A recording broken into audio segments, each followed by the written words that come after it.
历史和文化会当结合观光，咱来看英国嘅咧。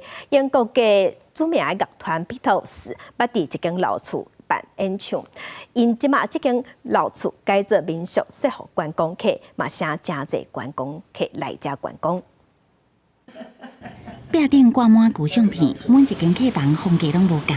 这栋伫英国利物浦的旧厝，较早是传奇天团 Beatles 早期表演场地。伊以前是一间叫做卡斯巴的加比俱乐部，乐团伫俱乐部地下室进行超过40场演出。即马旧厝翻新整理，有一个新的生命。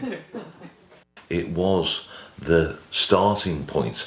It was where John, Paul, George.Stewart met Pete. The five of them came together to form the original lineup of the Beatles, and it all happened here at the Casbah. 来这个空间无大的地下室，由披头士成员亲手设计摆设的，也完整保留落来。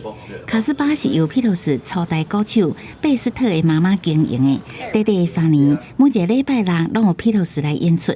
即马厝内开放出租的套房，分别是用披头士上起星的成员来户名。8月开始吸引不少迷众入来住。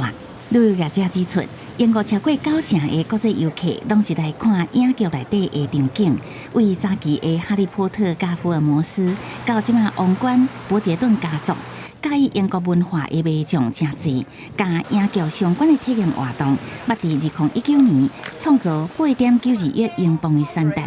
公司新闻，杨眼编译。